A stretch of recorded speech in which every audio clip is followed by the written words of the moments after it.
বিশেষ করে চান্দগামী হুজুরের এই মিসালে সাহেব মাহফিলে আসার অন্যতম আরেকটা উদ্দেশ্য হচ্ছে ওনার জিয়ারত করা এবং দোয়া নেওয়া। তো আমরা জানি যে কিছু মানুষ নিজের অন্তরাত্মাকে পবিত্র করার মধ্য দিয়ে আল্লাহর দয়াতে তারা এমন একটা পর্যায়ে পৌঁছেন যে তারা মানুষের কাছে দরবুল মিসাল হিসাবে, অর্থাৎ যাদেরকে দিয়ে উদাহরণ দেওয়া যায় এরকম মানুষে পরিণত হয়ে যান।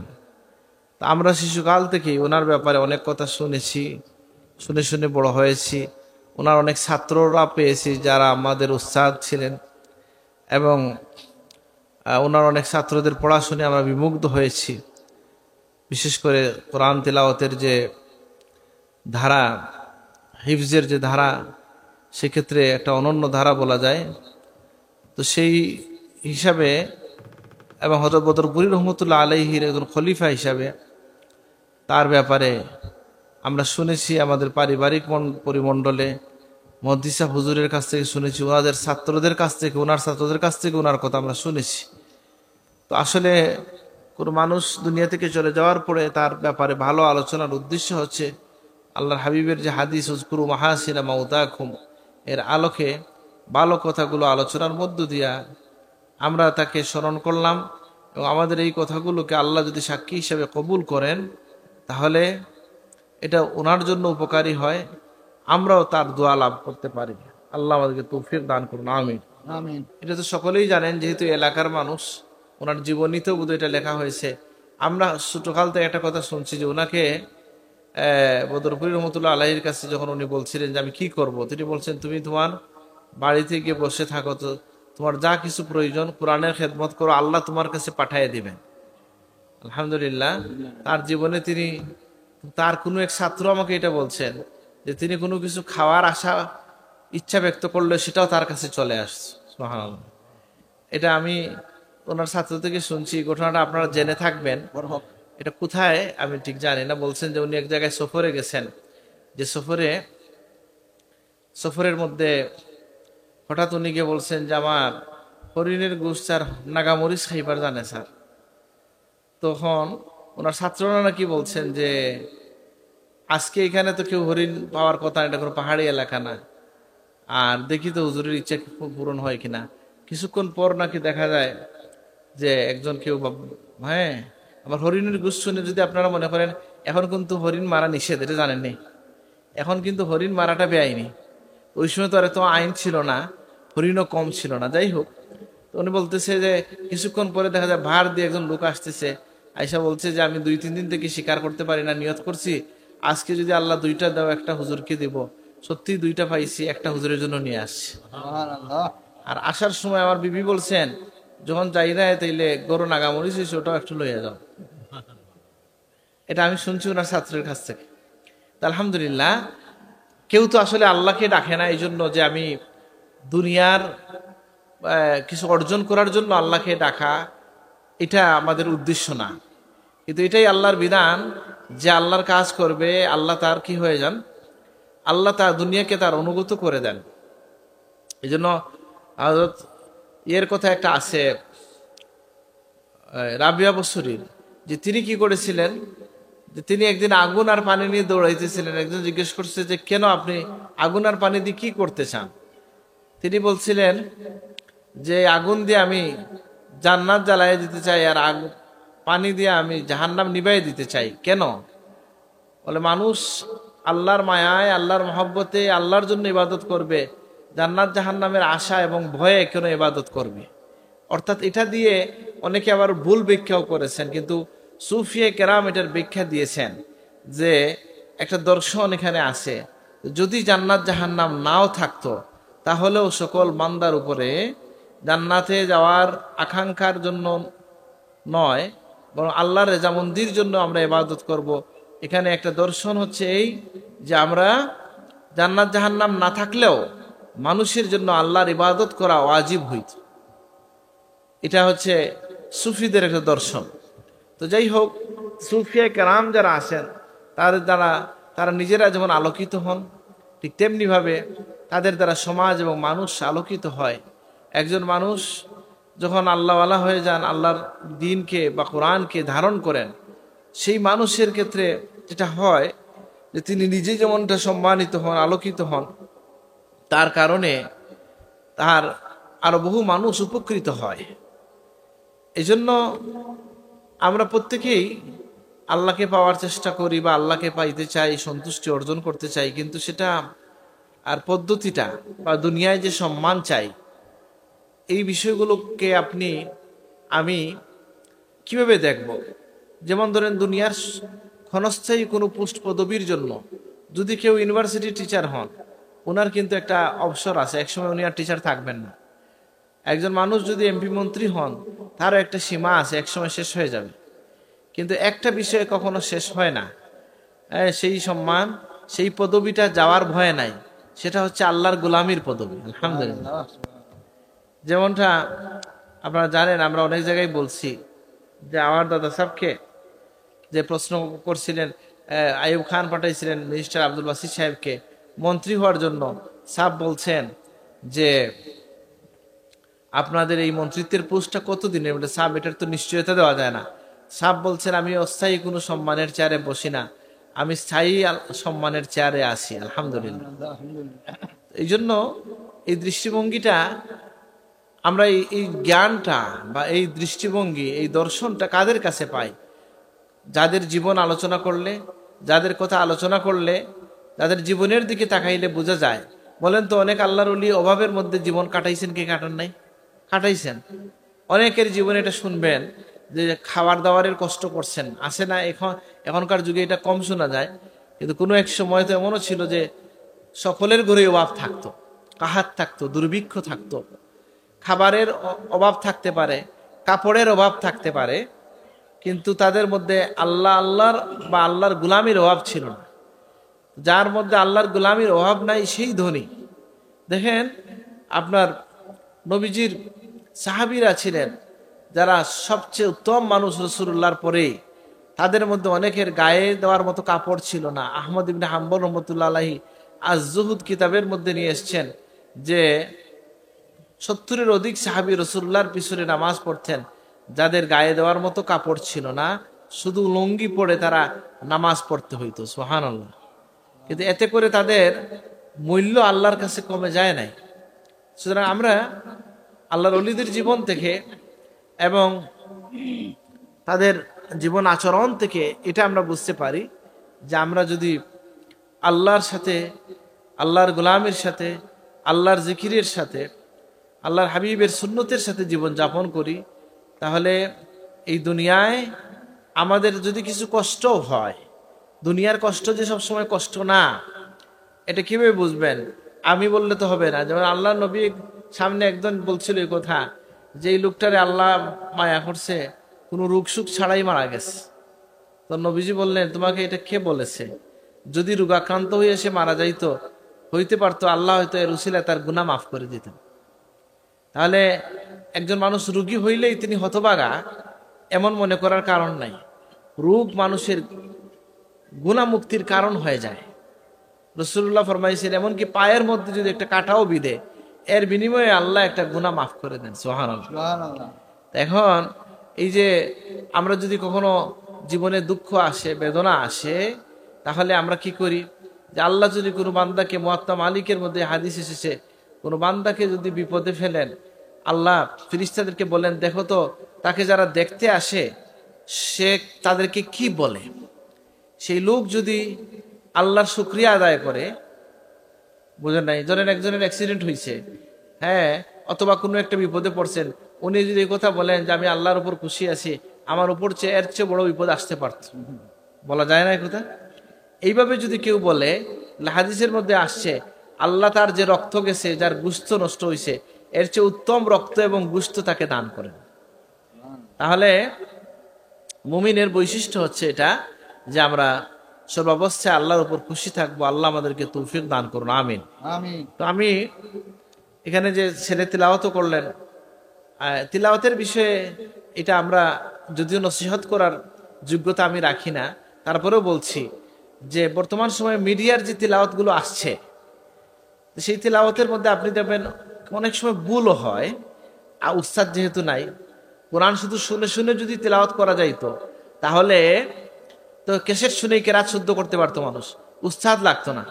আমার দাদা সাহেব হযরত সাহেব কবিলা ফুলতুরি রহমতুল্লাহ আলাইহি বলেছেন যে উনি যে তার উস্তাদকে পূর্ণ কোরআন শরীফ শুনাইছেন, কোনোদিন উস্তাদ বলেন নাই যে শোনো আমি কিভাবে তেলাওয়াত করি, বলছেন দেখো আমি কিভাবে তেলাওয়াত করি। তাহলে উস্তাদের চেহারা দেখে তেলাওয়াত ঠিক করতে হয়। এবং এই তেলাওয়াতের ক্ষেত্রে আমরা চাইব যে আমাদের আসাতিজা, আমাদের আকাবির যারা, যে এখলাসওয়ালা তেলাওয়াত দান আমাদেরকে দিয়ে গেছেন, সেটা যেন আমরা ধরে রাখতে পারি। আল্লাহ আমাদেরকে তৌফিক দান করুন। এই যে চান্দগ্রামের হাফিজ সাহেবের হাফিজির একটা আওয়াজ, একটা সুর, একটা তাল, একটা লয় আছে না, পড়লে এটা ছানগামি ফোড়া বোঝা যাইত না, আমরা তো বুঝি। তো এটা কি সুন্দর এবং এটা অর্থের সাথে সঙ্গতিপূর্ণ। আমি ওনার কোনো ছাত্রের পিছনে নামাজ পড়ে আমি জিজ্ঞেস করছিলাম আপনি কি অর্থ বুঝেন? উনি বলছেন না। আল্লাহ, কিন্তু আপনার পড়া শুনলে বোঝা যায় যে আপনি অর্থ বুঝতেছেন। আলহামদুলিল্লাহ। আর জাননেওয়ালা মানুষের কাছে পড়ে অনুসরণ করলে তার একটা তাসির থাকে। তো এইভাবে তেলাওয়াতের ক্ষেত্রে এই যে তেলাওয়াত করলেন এক বাচ্চা, তো সেখানে কিছু ভুল ত্রুটি হইলেও আওয়াজটা খুব সুন্দর, আলহামদুলিল্লাহ। তো আমি যেটা বলছিলাম, এই তেলাওয়াতের মধ্যে আল্লাহ তাআলা দেখেন, আমি আমাকে ওয়াজ করতেছি, আপনাদেরকে বলতেছি যে ওয়াশ-শামসি ওয়া দুহাহা ওয়াল কামারি ইযা তালাহা ওয়ান নাহারি ইযা জাল্লাহা ওয়াল লাইলি ইযা ইয়াগশাহা ওয়াস সামাই ওয়া মা বানাহা ওয়াল আরদি ওয়া মা তাহাহা ওয়া নাফসিন ওয়া মা সাওয়াহা। এত কিছুর শপথ করলেন আল্লাহ। তো আল্লাহ যখন কোনো শপথ করেন, কোনো শপথ যখন আল্লাহ করেন, তখন বুঝতে হবে এই জিনিসটাকে আল্লাহ গুরুত্বপূর্ণ কোনো কথা বলতেছেন। শপথের আগে পরেই একটা গুরুত্বপূর্ণ কথা আসতেছে, এটা আমাদেরকে বুঝে নিতে হবে। আল্লাহ তাআলা দুনিয়ার বহু বিষয়ের শপথ নিছেন, যেমন অস-সামাই ওয়াত তারিক, আল্লাহ তাআলা আসমানের এবং নক্ষত্র রাজির শপথ নিয়েছেন। এখানে তো অনেক জিনিসের শপথ নিয়েছেন নাকি, আসমানের, জমিনের, এবং তিনি রাত্রের, দিনের, চন্দ্রের, সূর্যের, এই এত কিছুর শপথ নেয়া। আল্লাহ আপনাকে আমাকে মেসেজটা, বার্তাটা কি দিলেন? বার্তাটা দিচ্ছেন যেটা আজকের সুফিয়ে কেরাম, আমাদের হাফিজ সাহেব হুজুর, ওনাদের কথা এখানে মিলে যায়। কাদ আফলাহা মান যাক্কাহা। এই এতটা শপথ নেয়া, আসমান জমিনের শপথ নেয়া, চন্দ্র সূর্যের শপথ নেয়া, ঠিক আছে না, রাত্র দিনের শপথ নেয়া, মানুষের অন্তর নফসের শপথ নেয়া। আল্লাহ তাআলা কি বললেন? কাদ আফলাহা মান যাক্কাহা। সফল সেই যে অন্তরাত্মাকে পবিত্র করতে পেরেছে। আল্লাহ আমাদের অন্তরকে পবিত্র করে দেন, আমিন। অন্তরকে কে পবিত্র করতে পারে? অন্তরকে পবিত্র করতে পারেন আল্লাহ তাআলা। আর আল্লাহর জিকির, মানে আল্লাহর সংশ্লিষ্ট বিষয়, যেমন ধরেন আল্লাহ সুবহানাহু ওয়া তাআলার, আল্লাহর হাবিব অন্তরাত্মা পবিত্রের জন্য দোয়া শিখিয়ে দিয়েছেন আমাদেরকে। কি বলবো? আল্লাহুম্মা আতি নাফসি তাকওয়াহা ওয়া যাক্কিহা আনতা খায়রু মান যাক্কাহা আনতা ওয়ালিয়ুহা ওয়া মাওলাহা। আল্লাহুম্মা আতি নাফসি তাকওয়াহা, আল্লাহ আমার নফসকে আপনি তাকওয়াবান বানায় দেন, তাকওয়া দান করেন। ওয়া যাক্কিহা, এটাকে তাজকিয়া নসিব করেন। তাজকিয়াটা কি? এই যে বলা হইল কাদ আফলাহা মান যাক্কাহা, মানে পবিত্র করা। এটার যাকা শব্দের কয়েকটা অর্থ হয়। একটা হচ্ছে ধুয়ে ফেলা, ধুয়ে মুছে পরিষ্কার করা, আর একটা হচ্ছে বৃদ্ধি করা। তাহলে একটু পানি দিয়ে আমাকে। তো আমি যেটা বলছিলাম, আমি সংক্ষেপ করবো ইনশাল্লাহ। কাদ আফলাহা মান যাক্কাহা ওয়া কাদ খাবা মান দাসাহা। সফল কাম সেই যে তার অন্তরকে পবিত্র করলো। ক্ষতিগ্রস্ত হলো সেই যে তার অন্তরকে কি করলো? ময়লা যুক্ত করলো।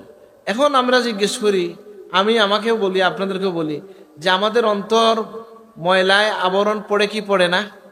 পড়ে। সকল মানুষের মধ্যে এটা আছে, কিন্তু এটাকে পবিত্র করার জন্য অস্ত্র, যন্ত্র আল্লাহর হাবিব বলেছেন কি, লিকুল্লি শাইইন সিকালাহ, লিকুল্লি শাইইন সিকালাহ ওয়া সিকালাতুল কুলুবে যিকরুল্লাহ।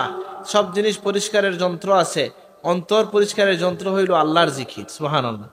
আবার আসেন আপনি, এই জিকিরের মধ্যে সবচেয়ে উত্তম জিকির হচ্ছে আফদালুজ যিকরে তিলাওয়াতুল কুরআন।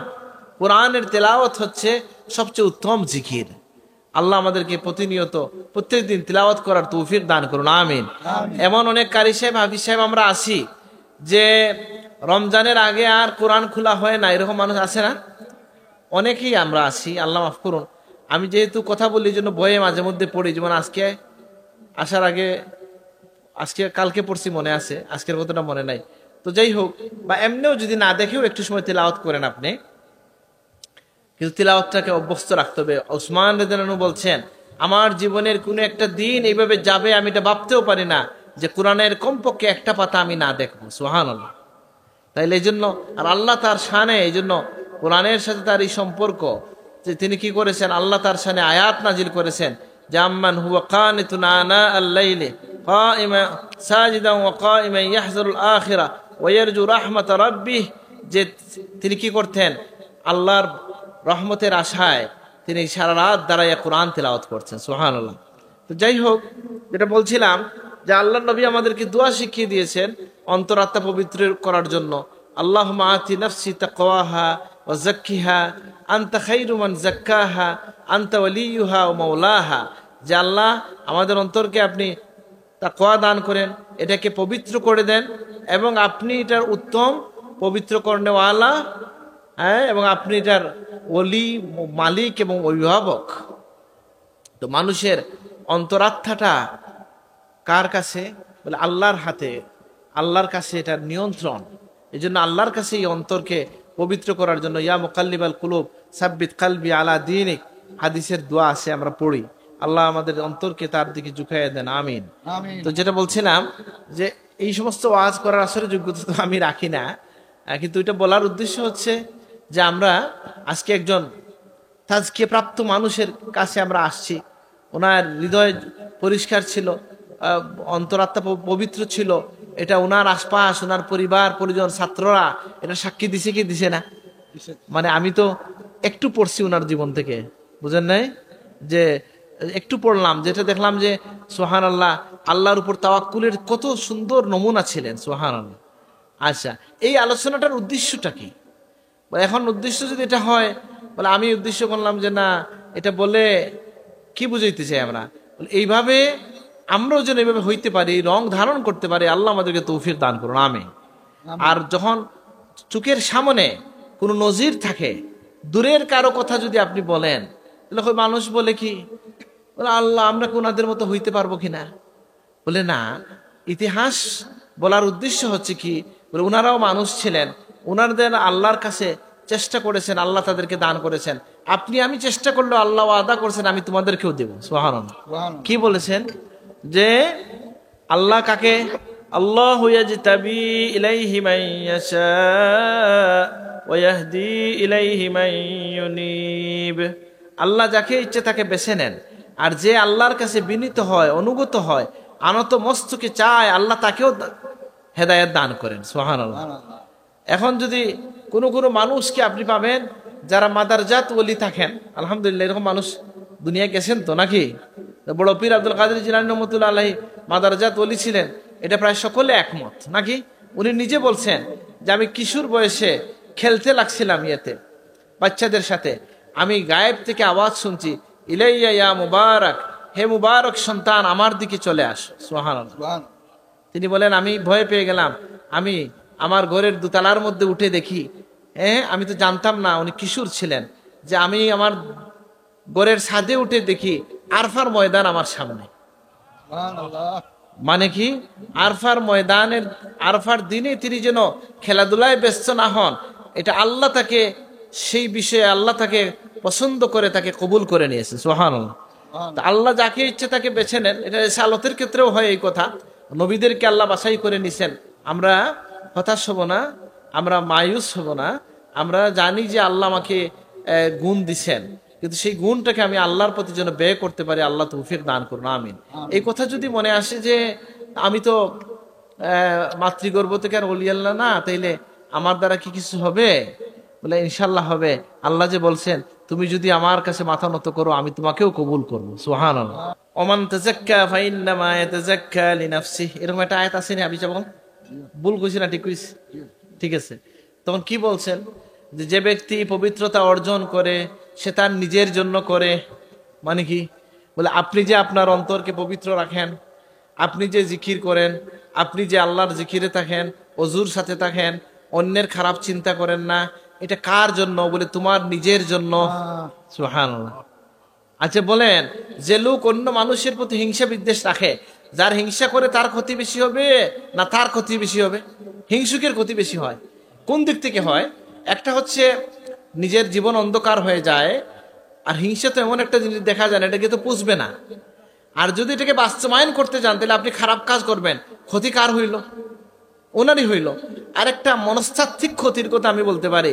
বহু মানুষ দেখবেন যে আরেকজনের ভালো দীক্ষা বা ক্ষতি করার চিন্তায় রাত্রে তার ঘুম লাগেন না, প্রেশার বাড়ে যাবে। প্রেশার বাড়বে কিনা? তো ক্ষতি কার হইল? বলে হিংসা থেকে মুক্ত থাকার মধ্য দিয়া আমার ফায়দা হয়, দুনিয়া এবং আখেরাতের ফায়দা হয়। আল্লাহ আমাদেরকে হিংসা মুক্ত জীবন দান করেন, আমিন। আমাদের সাহেব কিবলা বলতেন, এবং যারাই তরিকার খেদমত করেন তারাই সেই নসিহত করেন। আমাদের তরিকার প্রথম নসিহতের মধ্যে এটা একটা, যে অন্যের ভালো দেখলে মন খুশি রাখিও, আসেনি? আর এটা আছে কি, যে অন্যের বা মানুষের যে সাহায্য করে বা মানুষের বালাই চায়, আল্লাহ তার জীবনটা উজালা করিয়া দেয়, নাকি? না, অন্য মানুষকে সাহায্য করা, সাহায্যটা কেমন হইতে পারে? বলে মন থাকলে ছোট সাহায্য করা যায়, করা সুন্নত আছে। যেমন ধরেন একজন মানুষের বোঝা একজন তুলতে পারতেছেন, আপনি বোঝা তোলায় সাহায্য করলেন, তাহলে আপনি কেমন কাজ করলেন? বলে সরাসরি রাসূলুল্লাহর একটা সুন্নতের উপর আমল করলেন। সুবহানাল্লাহ। এখন আপনার জীবনে এই সুযোগ নাও আসতে পারে, আবার আসতে পারে, আসতে পারে না? আপনি গাড়িতে উঠতেছেন, দেখলেন একজন দাদি বয়সের একজন মানুষ বা দাদা বয়সের একজন মানুষ, তার ব্যাগটা উঠাইতে উঠাইতে কষ্ট হয়, বলে চাচা মিয়া দেন আমি উঠাই। অবশ্যই এখন রিস্ক আছে, একজনের ব্যাগ আরেকজনের নেওয়া ঠিক হইতো না, নাকি? তা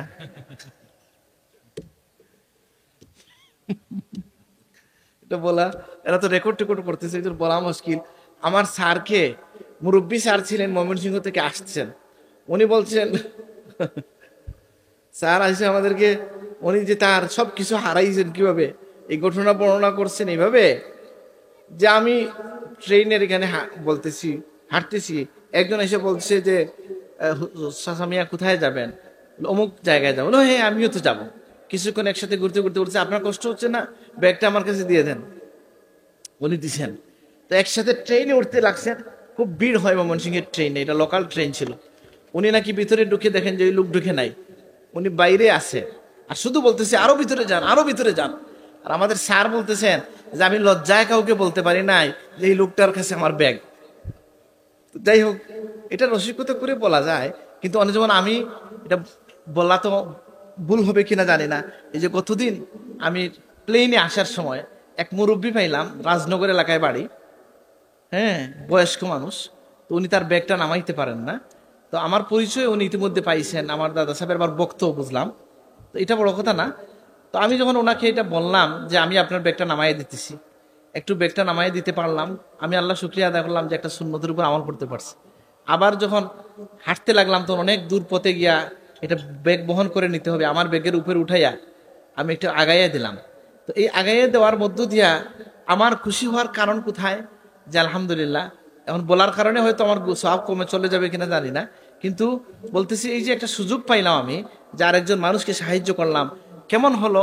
বলে এটা হচ্ছে আপনার নবীর হুসুসিয়তের মধ্যে একটা ছিল, যে তিনি বোঝা, অন্যের বোঝা তিনি বহন করে আগাইয়া দিতেন। সুবহানাল্লাহ। এখন যে গাড়ির যুগ তো তখন ছিল না, এটা বুঝেন কিনা? লম্বা পথ ছিল, আমাদের এলাকায় ছিল তেমন। আমার ভাই আর আমি যাচ্ছিলাম মদ্দি সাহেবের বাড়িতে, লন্ডন মাদ্রাসার যে প্রিন্সিপাল মোহাম্মদ হাসান সাহেব, আমার ভাই। তা আমরা একসাথে হুজুরের বাড়িতে ওই সময় হেঁটে যাওয়া লাগতো, যাইতে রাখছি। তো রাস্তা এক ছেলে নিয়ে যায়, কদু নিয়ে যায়, কদুটা অনেক ভারী। তা আমার ভাইয়া ওই পুরা জায়গাটা আগাইয়া দিচ্ছেন, তাকে কদুটা বহন করে দিচ্ছেন। আপনি যদি হজে যান এটা পাইতে পারেন, যে একজন পানি বহন করতেছে, তা পারতেছে না, কিন্তু এগুলো আন্ডারস্ট্যান্ডিং এর ভিত্তিতে জোরাজুরি করা ঠিক না।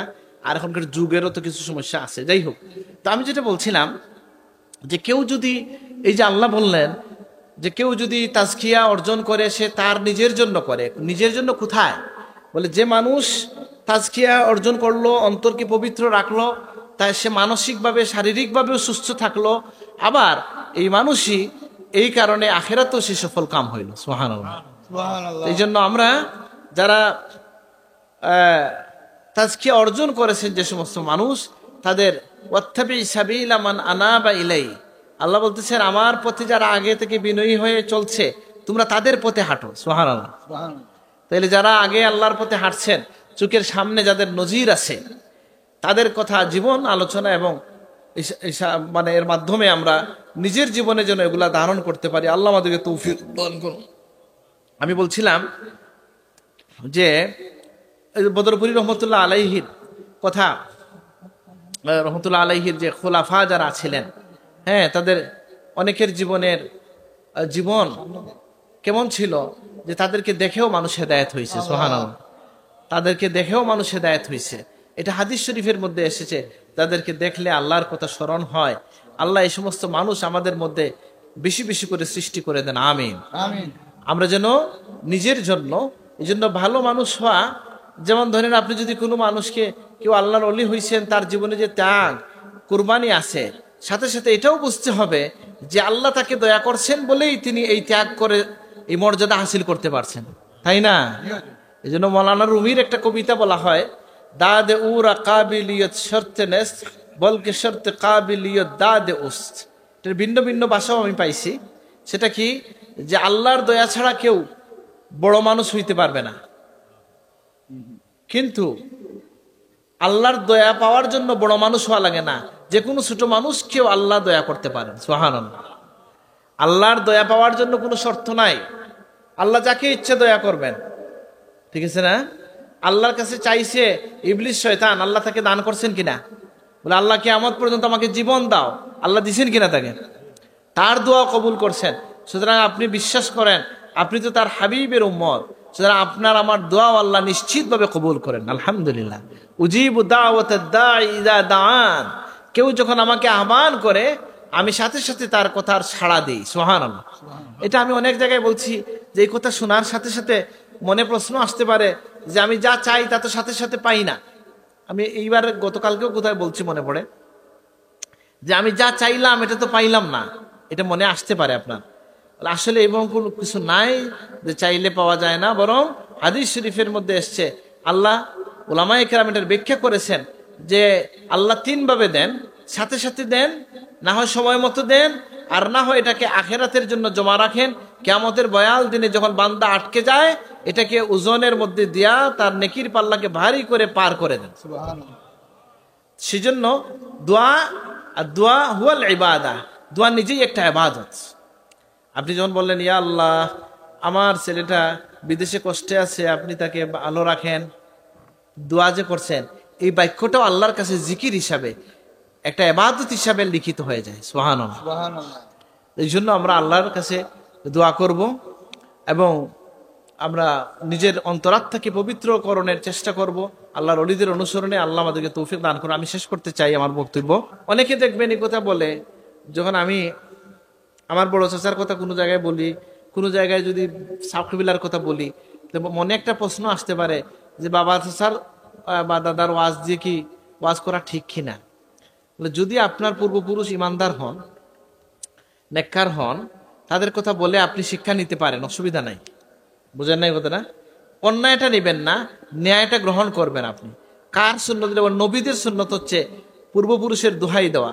ইজ হাদরা ইয়াকুব আল মউত ইজ ক্বালা লিবানিহি, ইয়াকুবের মৃত্যু যখন আসলো তিনি তার সন্তানদেরকে বললেন তোমরা আমার পরে কার ইবাদত করবে? তখন তারা কি বললেন? যে এক আল্লাহর ইবাদত করব বলেন নাই, বলছেন নাবুদু ইলাহাকা ওয়া ইলাহা আবাইকা ইব্রাহিম ওয়া ইসমাঈল ওয়া ইসহাক। বলছেন কিনা? এখানে হাফিজ সাহেব আছেন না? জি জি, সুন্দর। হ্যাঁ, তাইলে বলেন কি বলছেন? যে তারা বলছেন আপনার বাবা ইব্রাহিম, ইসমাইল, ইসহাকের যে রব, সেই রবের ইবাদত করব। তাহলে বোঝা গেল আল্লাহ পর্যন্ত যাওয়ার একটা সিলসিলা আছে, আছে কি নাই? সিলসিলা নবীরা প্রকাশ করছেন কিনা? পড়েছেন। সুতরাং আমরা এই জন্য বদরপুর রহমতুল্লাহের কথা, ওনার খোলাফাদের কথা আমাদের সামনে, এবং যেহেতু ওনারা খুব নিয়ারেস্ট, কাছাকাছি সময়ের মানুষ, আমরা এটা বলতে পারি। দেখেন অনেক মানুষ কত ধরনের ব্যাখ্যা। কেউ যদি ইসলামকে মানতে চায় তাহলে মিরাকল বা অলৌকিকতা বা কারামত বুঝেন নাই? যে অলৌকিক যে বিষয় এটা তাকে মানতে হবে কিনা। যে লোক আল্লাহর অলির কারামত মানবে না, সে কিছুদিন পরে নবীর মেরাজও মানবে না। বুঝেন না কথাটা? কারণ অলি আল্লাহর কারামত যদি কেউ সবাই সর্বব্যাপী অস্বীকার করে, তাহলে কুফরিমূলক অপরাধ হবে। কারণ কোরআনে কারামতের উল্লেখ আছে কি নাই? মরিয়ম আলাইহিস সালামের কারামত আছে কি নাই? আছে। আর অনেক কারামত আছে। তাইলে কারামত একটা বিষয় তো আছে। আর এটা বোঝার জন্য বুদ্ধি কাজ করে কিনা, বলে বুদ্ধির বাইরে যেটা ওইটাই তো কারামত। বুঝেন না কথাটা? আর আমি শুনলাম বাংলাদেশের এই বিপ্লব উত্তর সময়ে একজন আসছে, মানে একজন কোন একটা দায়িত্ব পেয়েছেন, উনি একটা ব্যাখ্যা দিছেন যে শাহজালাল রহমতুল্লাহ আলাইহি যে মুসল্লা দিয়ে পার হইছেন, তার ব্যাখ্যা হইতেছে উনি তো আরব দেশ থেকে আসছেন, তো আরব দেশের মুসল্লাগুলো ছিল এই চামড়ার, আর চামড়ার মুসল্লা তো হয় না, ওই পানিতে ডুবে না, সুতরাং এটা দিয়ে তো পার হইতেই পারেন। আচ্ছা বুঝেন, এই লোককে আমি নিন্দা করছি না, জেনারেলি শিক্ষিত মানুষ, তো উনি কি কারামতটা বুঝতে পারছে? বুঝতে পারেন না উনি। যে কারামত একটা, এটা বিশ্বাসের জায়গা থেকে এটা বুঝতে হবে যে কারামত একটা বিষয় আছে, যেটা আল্লাহ তার বান্দাকে এটা দান করেন। আপনি ইসলাম যদি কবুল করে থাকেন তাহলে আপনাকে এটা বিশ্বাস করতে হবে, এবং এটা ঘটেছে। আর এই ক্ষেত্রে এই সমস্ত বুজুর্গানে কেরাম যাদের জীবনে এগুলা ঘটছে, মানুষ দেখছে, তখন বিশ্বাসটা আরো মজবুত হয় না? এই যে আমি শুনলাম যে ওনার জীবনীতে পড়লাম যে ওনার আত্মীয় কে অসুস্থ হয়েছেন, স্বপ্নে দেখছেন যে উনি বলছে আপনি ইয়েতে যাইয়েন না, এই ডাক্তারে যাইয়েন না, আপনি সুস্থ হয়ে যাবেন, আমি দোয়া করছি আপনার জন্য। সত্যি উনি সুস্থ হয়ে গেছেন, আলহামদুলিল্লাহ।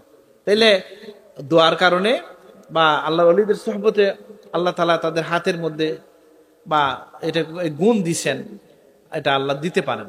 তো যেটা বলছিলাম যে শাহজালাল রহমতুল্লাহ আলাইহির যে এই প্রসঙ্গ বা এগুলো আর অনেক বিষয়ে অনেকে সন্দিহান হয়ে যায় যে কোনো আল্লাহ ওলির কাছ থেকে এগুলা যে গড়ছে, তো বলতেছে এগুলাকে জাগতিকভাবে ব্যাখ্যা করার চেষ্টা করা হয়, এবং অনেক মানুষ এটা বিভ্রান্ত হয়ে গেছেন, জিনকে অস্বীকার করে বসছে। বলছে জিন অর্থ হচ্ছে কি, যে গভীর রাতের অন্ধকার, শুধু অন্ধকারে মানুষ যে ভয় পায় এটাই নাকি জিন। জিন বলে কিছু নাই, নাউজুবিল্লাহ। জিন কোরআনে উল্লেখ আছে কি নাই? কুল উহি ইলাইয়া আন্না ইসতামা নাফারুম মিনাল জিন্নি ফাকালু ইন্না সামি'না কুরআনান আজাবান ইয়াহদি ইলা রুশদি ফাআমান্না বিহি ওয়া লান নুশরিকা বিরাব্বিনা আহাদা। এই যে জিনের উল্লেখটা কোরআনে আছে। তো যাই হোক, আমি আমার কথা শেষ করব এই জায়গায় যে আল্লাহ তাআলা আমাদেরকে তৌফিক দান করুন, আমরা যেন পবিত্র মানুষ হইতে পারি, অন্তরাত্মাকে আল্লাহ তার দয়া দিয়ে যেন পবিত্র করে দেন। আল্লাহুম্মা আমিন। আমরা অন্তরাত্মা পবিত্র করার কি কি পন্থা আছে সেটা আমরা বুঝলাম। একটা হচ্ছে জিক্রুল্লাহ, জিক্রুল্লাহর মধ্যে উত্তম হচ্ছে কোরআনের তেলাওয়াত। মানুষ যদি কান্নাকাটি করে তাহলে তার কি হয়, মানে কান্নাকাটির মধ্য দিয়ে মানুষের অন্তর পবিত্র হয়। মানুষের যদি কোনো বিপদ আসে, সেই বিপদের মধ্য দিয়ে আল্লাহ তারকে গুনাহ থেকে পবিত্র করে দেন। সুবহানাল্লাহ। আচ্ছা, তাহলে মুমিনের জন্য কোনো পরীক্ষার মধ্যে যদি সে পড়ে যায়, জন্য সে বিরক্ত হয় না।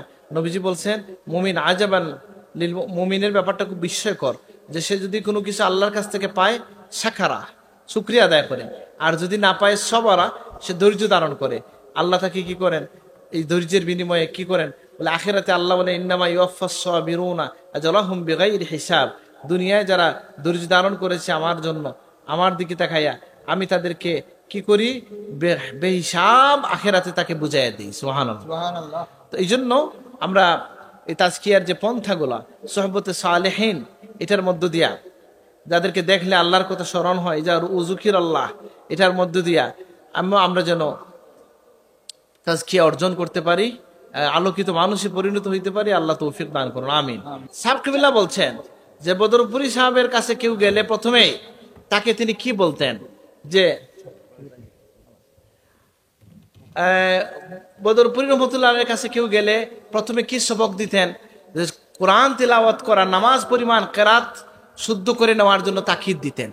এখন আমরা যারা সিলসিলায় জৌনপুরি বদরপুরি বলছি, তাদের মধ্যে যদি কারো নামাজ পরিমাণ কেরাত শুদ্ধ না হয়, তাহলে আপনার এই তরিকার দাবি করা কি ঠিক হইল না তো। এই জন্য কেরাত শুদ্ধ করে নেওয়া, এবং এটাও বুঝে রাখেন যে আল্লাহর জিকিরের মধ্যে উত্তম জিকির হচ্ছে কোরআনের তেলাওয়াত। সেই জন্য এই কোরআন তেলাওয়াতটাকে আপনি ইয়ে করতে পারবেন না, অ্যাভয়েড করে যাওয়ার সুযোগ নেই। এটাকে আপনি আপনি এটাকে ছেড়ে যাওয়ার, আল্লাহকে পাওয়ার সুযোগ নাই। কারণ নামাজ পড়তে গেলে আপনি কোরআন পড়তে হবে, আর কোরআন কারীমকে শুদ্ধ করে পড়তে হবে। এবং আমরা জানি যে আউলিয়া কেরাম যে আপনাকে যে মুরাকাবার কথা বলেন, এই জন্য আমি অনেক জায়গায় এই কথাটা বলি যে বলেন তো মুরাকাবা বিষয়টা কি, এক একজন এক একভাবে ব্যাখ্যা করছেন। মুরাকাবা এই কথাও আমি বহু জায়গায় বলছি। আজকে আমার মুফতি সাহেব আসছিলেন না এখানে, মুফতি সাহেব, আচ্ছা এত মাইক এখানে যে আমি সবার চেহারাও দেখি না। যাই হোক, তাহলে এখন একটু খই, আর রেকর্ড না হইলে সিলেটি ভাষায় হইলাম মানে আরো বেশি মজা হইলাম অনেক। ঠিক আছে, বলে ফেলি। আমার চাচা মুফতি সাহেবকে আমি ফোন দিলাম যে সাহেব, চাচা একটা লোক ওই মানে বলতেছে যে মুরাকাবা টুরাকাবা ইসলামে কিচ্ছু নাই, কি বলবো? তখন আমাকে মুফতি সাহেব বললেন, তোমার কাছে কি রিয়াদুস সালেহিন আছে? আমি বললাম সাহেব আছে। বলে খুলো রিয়াদুস সালেহিন। আর রিয়াদুস সালেহিন লিখছেন কে? যিনি সংকলন করছেন তিনি হচ্ছেন আরব জগতে এই কথা প্রচলিত আছে যে কোরআন কারিমের পরে সবচেয়ে বেশি পঠিত কিতাব হচ্ছে রিয়াদুস সালেহিন। এটা লিখেছেন ইমাম নববী রহমতুল্লাহ আলাইহি, যিনি একই সাথে সুফি ছিলেন, মুহাদ্দিস ছিলেন, হাফিজুল হাদিস ছিলেন, শারেহে মুসলিম, মুসলিম শরীফের শরহ লিখছেন। অল্প বয়সে তিনি ইন্তেকাল করছেন, কিন্তু অনেক কাজ করেছেন। আলী জুমা বলে মিশরের একজন শায়েখ বলছেন যে তার কবরে কুতুব হওয়ার যে চিহ্ন আছে সেটা এখনো বিদ্যমান আছে। সুবহানাল্লাহ। সেই ইমাম নববী রহমতুল্লাহ আলাই শাফি মাযহাবের একজন ইমাম, তিনি লিখছেন, বাব নিয়ে আসছেন রিয়াদুস সালেহিনে বাবুল মুরাকাবা, মুরাকাবার অধ্যায়। তাহলে মুরাকাবা একটা কিছু আছে কি নাই? আচ্ছা, এখন এই মুরাকাবা কি দিয়ে শুরু হবে? প্রথমে তো সবাই, আপনি যদি সাব কিবলার বই আনোয়ারুস সালিকিন খুলেন, সেখানে লেখা দেখবেন মুরাকাবার আয়াত দেওয়া আছে। যদিও এটা কোনো তাসাউফের জায়গা, ঠিক আছে, কিন্তু খানেকার তো মজলিস না, আমি বলা ঠিক হবে না। এটা তো বড় সাহেবের কাছ থেকে শুনবো, আল্লাহওয়ালা মানুষের কাছে শুনবো। আমি শুধু নকল করতেছি যে সকল কাদরিয়া তরিকার মুরাকাবা শিখিয়ে দেওয়া হয়েছে। ওয়াহুয়া মাকুম আইনামা কুনতুম, তুমি যেখানেই থাকো না কেন আল্লাহ তোমার সাথে আছেন। এই আয়াত হচ্ছে একটা মুরাকাবা। মুরাকাবার পদ্ধতি বলে দেওয়া হয়েছে যে একটা আয়াত তুমি বারবার পড়তে থাকো, চোখ বন্ধ করে এটার অর্থ পড়তে থাকো, এটার অর্থের গভীরে পুষতে থাকো। এক সময় তোমার আত্মার গভীরে এটা পৌঁছে যাবে, আল্লাহর মহব্বতে তোমার চোখ দিয়ে পানি আসবে, ইমান মজবুত হবে। বোঝেন নাই কথাটা? বলে এই আয়াত আমার কোথায় কাজে দিবে? বলে ওয়াহুয়া মাকুম আইনামা কুনতুম, যখন আপনি কোনো জায়গায় গিয়ে একাকী হয়ে যাবেন এই আয়াত পড়বেন। এই আয়াত আপনাকে সাহায্য করবে যে আমি তো একা না, আল্লাহ বলছেন তুমি যেখানেই থাকো আমি আল্লাহ তোমার সাথে আছি। সুবহানাল্লাহ। আবার আমি যদি আল্লাহ সবাইকে মাফ করুন, কোনো গুনাহের কাজে লিপ্ত হয়ে যায়, আল্লাহ বলছেন ওয়াহুয়া মাকুম আইনামা কুনতুম, তুমি যেখানেই থাকো আমি আল্লাহ তোমার সাথে আছি। তো এই মুরাকাবা গুনাহ থেকে বাঁচার জন্য, বিপদ থেকে মুক্তির জন্য আপনাকে এটা কাজ দেবে। তো মুরাকাবা আছে নাকি? মুরাকাবার সবচেয়ে সহজ মুরাকাবার কথা সাবতুল্লাহকে বলতে আমি শুনছি। বলছেন কি যে শোনো, কারো নিজের মনে অন্যের খারাপ করব না, খারাপের চিন্তাও আসবে না, এটা হচ্ছে একটা মুরাকাবা। আল্লাহ আমাদেরকে তৌফিক দান করুন, আমিন। অনেক সময় আসে না, বলে তাই ফির সাহেব এখানে বলে আসলে শক্তি নাই, শক্তি থাকলে বউতা করলাম নাকি তা? বলে না, মনের মধ্যেও কাউকে নিয়ে খারাপ চিন্তা আনবো না, আল্লাহ আমাদের মনকে পবিত্র করে দেন, আমিন। এই যে মুরাকাবার কথা বললাম আমরা, তো এই মুরাকাবা যদি তাসাউফের শিক্ষা হয়, এটা মুহাদ্দিসিনের শিক্ষা হয়, এটা যদি কোরআন থেকে পাওয়া যায়, ওয়া তাকাল্লুবাকা ফিস সাজিদিনের আগের আয়াত কি? যে আল্লাযী ইয়ারাকা হিনা তাকুম, আসেনি? যে তুমি যখন নামাজে দাঁড়াও আমি আল্লাহ তোমার দিকে তাকাইয়া থাকি। সুবহানাল্লাহ। এটা অনেক জায়গায় বলছি, আমি রাখালগঞ্জ মাদ্রাসায় বলছি, কথাটা আমার মনে আছে যে আমি মাঝে মধ্যে চিন্তায় পড়ে যাইতাম যে বলেন তো, যে মানুষ কোরআন কারিমের অর্থ বিশেষ বুঝেন না, এই যে আমাদের ভাই বাবারা এত লম্বা সময় খতম তারাবিতে দাঁড়াইয়া থাকেন, তারা কিভাবে এত লম্বা সময় দাঁড়ান? এমনে বলে এখানে বৈশা অন্য দুন্য পড়ে গেল হইবনি, ওই তো না, তো বলে ধ্যান কিতা বলে শিখাই দিলেছেন তো আল্লাহ, আল্লাযী ইয়ারাকা হিনা তাকুম, তুমি যখন দাঁড়াও আমি আল্লাহ তোমার দিকে তাকাইয়া থাকি। সুবহানাল্লাহ। তাহলে কি বোঝা গেল? এটা আমি বলছি না ইমাম নববী নিয়ে আসছেন যে মুরাকাবার আয়াত হচ্ছে কি, আল্লাযী ইয়ারাকা হিনা তাকুম, হে নবী আপনি যখন দাঁড়ায় থাকেন তেলাওয়াত করেন আমার সামনে, আমি আপনার দিকে তাকাইয়া থাকি। সুবহানাল্লাহ। এই যে একটা মুরাকাবা, এটা যদি কারোর মধ্যে কাজ করে, তারাবির নামাজে দাঁড়াইতে কিচ্ছু না বুঝলেও তার আর কষ্ট হবে না, হবে নাকি? আলহামদুলিল্লাহ, আমাদের যারা মুরব্বিয়ান আছে নিশ্চয়ই তারা একটা ধ্যানের মধ্যেই তো দাঁড়ান। এই ধ্যানটা তো সকলের মধ্যে আছে যে আমার আল্লাহ আমাকে দেখতেছেন। আলহামদুলিল্লাহ, এটা সাক্ষী হবে, এটা রেকর্ড হবে নাকি? কিয়ামতের ভয়াল দিনে এটা আমাকে কাজে দিবে। তাইলে আমি বলছিলাম এই কথাটা, যে এই যে কোরআন তেলাওয়াতের প্রসঙ্গটা কেন আসলো, যে কেউ যদি বলেন তিনি তাসাউফ চর্চা করেন বা করবেন, তাহলে তাকে কি করতে হবে? বলে সুফিয়া কেরামের পদ্ধতিতে যেতে হবে। সুফিয়া কেরামের পদ্ধতি হচ্ছে জিকির। বলে জিকিরের মধ্যে উত্তম জিকির কোনটা? তিলাওয়াতে কোরআন। তাহলে কোরআন তিলাওয়াত আমাকে শিখতে হবে। জিকিরের পরবর্তী পর্যায়ে কি সবক দেওয়া হয়? যে মুরাকাবার সবক। বলে মুরাকাবা কি? বলে মনে মনে মন খোলা খাওয়া না। মুরাকাবা হইল কোরআনের কোনো আয়াত নিয়ে চিন্তা করা। তো আমি যদি কোরআন পড়তেই না পারি, তাহলে আমি অর্থও জানলাম না, চিন্তা করবো কিভাবে? চিন্তা মানে কি? এটার গভীরে পৌঁছে যাওয়া। সুতরাং এটা আমরা বুঝলাম যে কোরআন কারীমের সাথে সম্পর্ক ছাড়া মানুষকে, এই কথাগুলো বেশি আমার আসতেছে যেহেতু এখানে হিফজুল কোরআন, তিনি কোরআনের একজন খাদিম ছিলেন, তাই না? আর আমি এগুলো বেশি বলতে চাই না, বিশেষ করে যেখানে অনেক লোক থাকেন বা মুরব্বিয়ান আসেন। এই এলাকায় তো আমার দাদারও অনেক মায়ার মানুষ আছেন। আমি এটা বললাম হয়তো অপেক্ষা রাখে না, কিন্তু আমি বলছিলাম যে নামাজের যে তেলাওয়াত হাফিজ সাহেবরা পড়েন, এর মধ্যে আমার কাছে সানগামের সিলসিলার যে তেলাওয়াতটা খুব পছন্দ হয়, বুঝেন নাই? এবং এটা পড়ার মধ্যে এটার মধ্যে একটা অর্থ খুঁজে পাওয়া যায়, এটার মধ্যে স্থিরতা আছে নাকি? আলহামদুলিল্লাহ। তো এই জন্য কোরআন কারীমের একটা মার্কাজ, এই জন্য আমি এই কথাগুলো বললাম যে আমরা তাজকিয়া, যে ছেলেটা তিলাওয়াত করলো সেখান থেকে মাথায় আসলো তাজকিয়ার কথা। আর তাজকিয়া অর্জনের জন্য প্রয়োজন হচ্ছে জিকির, আর জিকিরের জন্য প্রয়োজন হচ্ছে সবার আগে কোরআন কারীম, আর উত্তম জিকির হচ্ছে কোরআন কারীম। তো এই জন্য শুদ্ধভাবে কোরআন পড়ার তাকিদ। এবং আমরা যারা পড়েছি, যারা আল্লাহ তৌফিক দিয়েছেন, হাফিজ সাহেব হয়েছেন অথবা কারি হয়েছেন, তাদের দায়িত্ব হচ্ছে প্রত্যেক দিন কোরআন থেকে কিছু তেলাওয়াত করা, যার মধ্য দিয়ে কি হয় যে আল্লাহর এই নিয়ামতের শুকরিয়া আদায় হয়, এবং এর মধ্য দিয়ে আমার চোখটা আলোকিত হয়, আমার মনটা আলোকিত হয়, আল্লাহর কোরআনের হক আদায় হয়, আবার সাথে সাথে এই নিয়ামতের শুকরিয়া আদায় হয়। আল্লাহ আমাদেরকে তৌফিক দান করুন, আমিন। তো আমি যে বদরপুর রহমতুল্লাহের কথা বলছিলাম, যে বদরপুর রহমতুল্লাহ আলাইহির কথা আমরা তো কিছু ঘরে বাড়িতে শুনছি নাকি? আমার দাদি সাহেবের কাছে অনেক কথা শুনছি।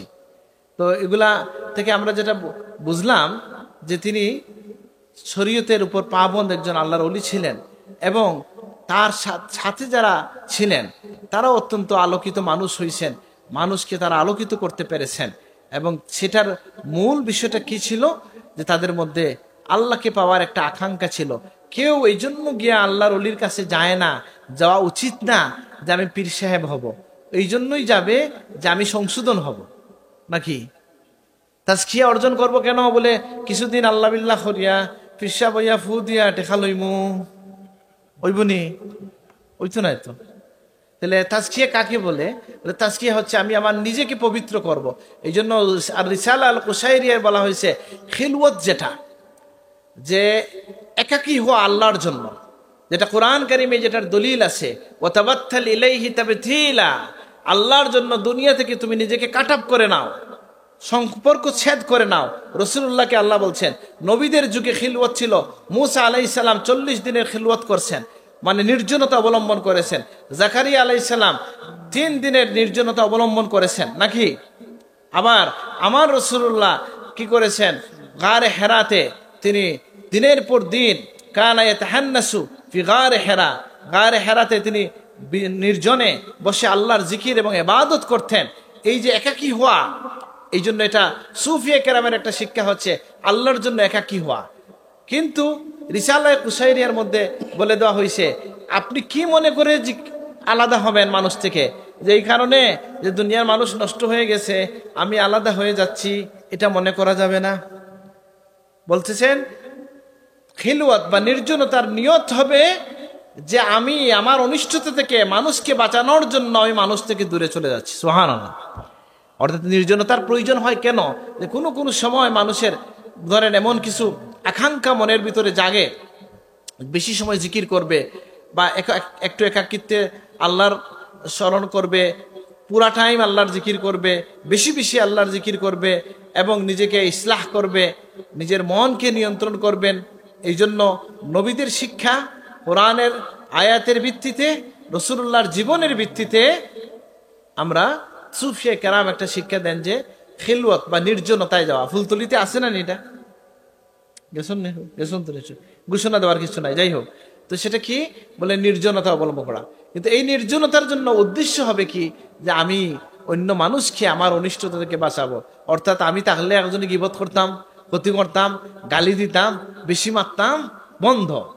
আমার থেকে মানুষ বাঁচলো, আমিও বাঁচলাম। গুনাহ থেকে বাঁচার উদ্দেশ্যে খিলওয়াত ইখতিয়ার করা। তো এই জন্য আমি বলছিলাম যে আল্লাহ তাআলা আমাদেরকে তৌফিক দিয়েছেন এবং সৌভাগ্যবান আমি মনে করি সিলেট অঞ্চলের মানুষ।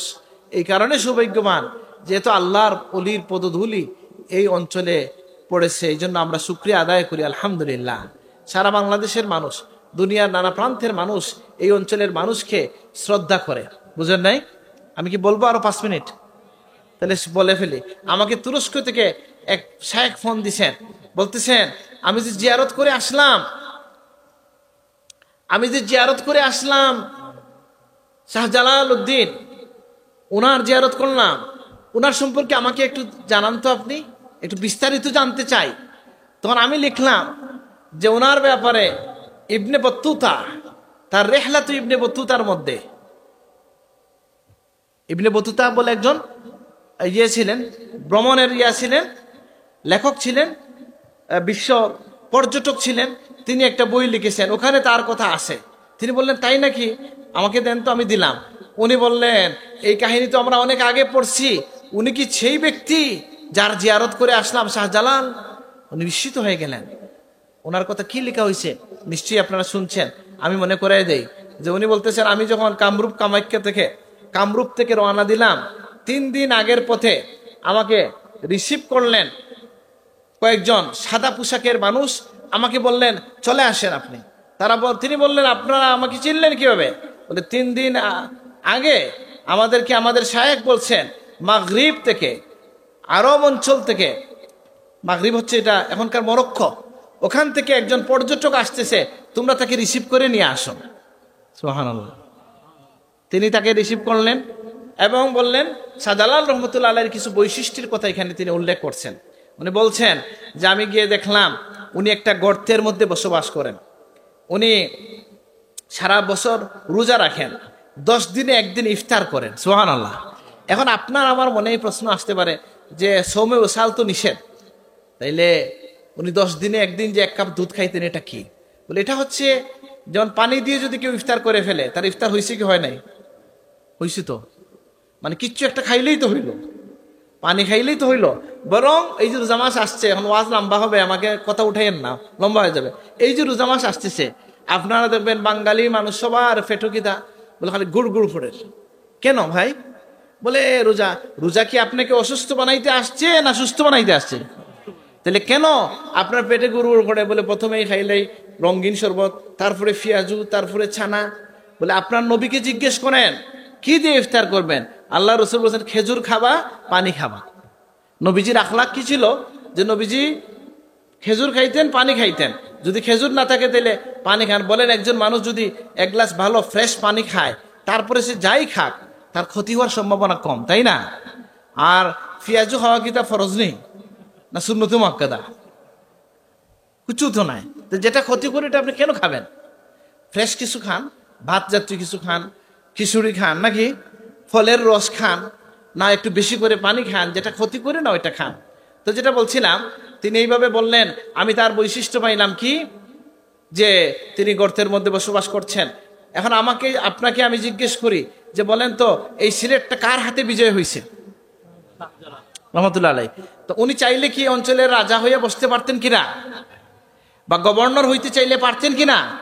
আল্লাহর ওলিদের মানহাজ হচ্ছে যে তারা জাগতিক ক্ষমতার তখ্তে, একটু আগে সাবের কথা বলছি না, তারা এটা বসতে চাইতেন না। তারা কি করতেন, যে তারা তাদের কাজ করে যাইতেন, আর যারা ক্ষমতায় আছে তারা যদি তেড়েবেড়ি করতো তাহলে এদেরকে ঠিক করতেন। যেমন মুজাদ্দিদ আল-ফিসানি রহমতুল্লাহ আলাইহি, তিনি ক্ষমতায় আরোহণ করেন নাই, কিন্তু ক্ষমতার মসনদে যারা বসেছিল তাদেরকে হেদায়েত করেছেন। আকবর তার কাছে পরাজিত হয়েছে, তার সন্তান তার মুরিদ হইয়া দেশকে সুন্দরভাবে চালায় নিছে, আলহামদুলিল্লাহ। তো এই জন্য তিনি বললেন যে ওখানে থাকেন।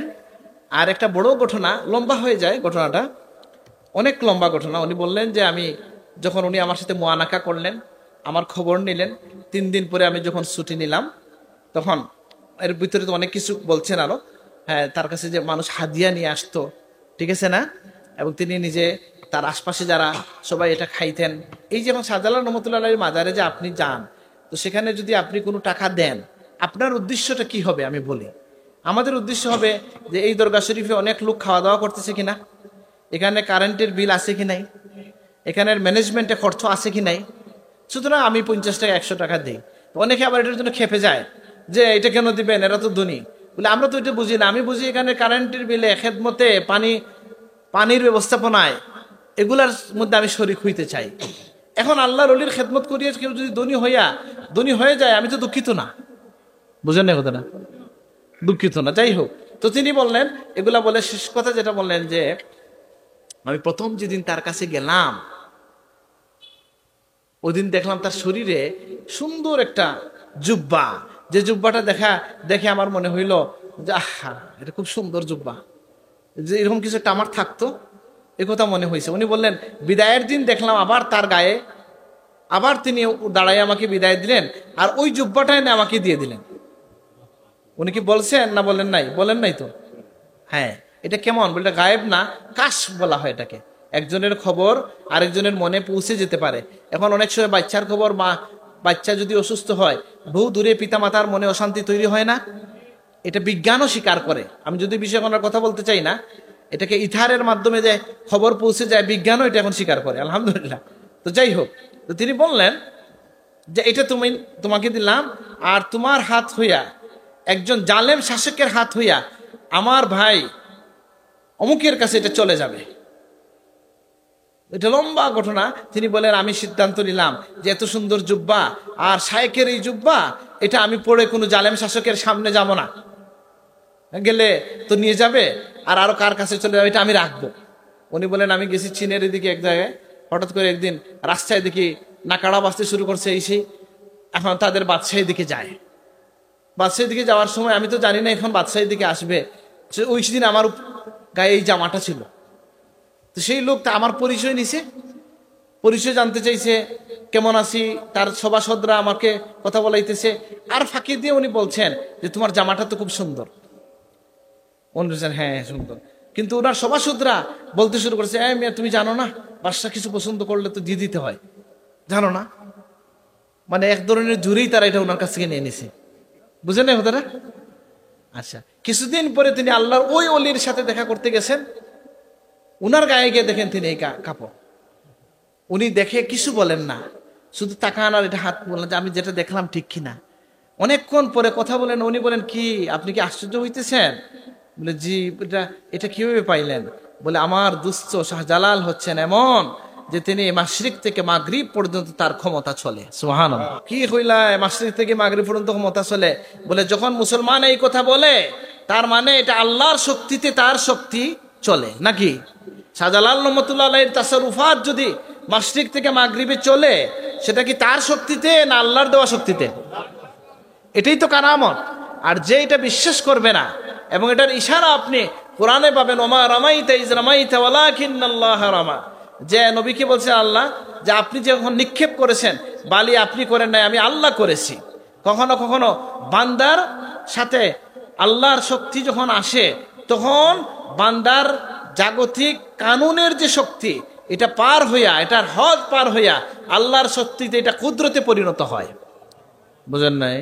যেমন আপনি যেমন কিছু একটা পর্দার আড়ালে আমরা কিছু দেখতেছি না, কিন্তু অনেক মানুষ আছে উমর রাদিয়াল্লাহু 450 মাইল দূরে দেখে ফেলছেন। দেখছেন কিনা? এটা কারামত। আল্লাহ চাইলে পর্দা উঠাই দিতে পারেন। এটা এই ক্ষমতাটা মূলত কার? আল্লাহ। এই বিশ্বাস না হলে তো কেউ মুসলমানও হইতে পারবে না। ওলি আল্লাহকে বলে যিনি আল্লাহর গুলামি করে আল্লাহর খুশি রেজামন্দি অর্জন করেছেন, এবং এই কারণে আল্লাহ তাকে কোনো কোনো সময় সহযোগিতা করেন, সেটাই আমাদের কাছে কারামত হিসেবে প্রকাশ পায় নাকি? আল্লাহ আমাদেরকে কি চাইবো আমরা? যে আমরা আল্লাহর গুলাম হইতে চাইব, আমরা আল্লাহর গুলামই চাইব। আল্লাহ যদি কাউকে কোনো গুণ দান করেন, প্রকাশ করেন, যে মিরকাতের মধ্যে বলা হয়েছে আল ইস্তিকামাহ খায়রুম মিন আলফি কারামাহ, অথবা আল ইস্তিকামা ফাওকাল কারামাহ।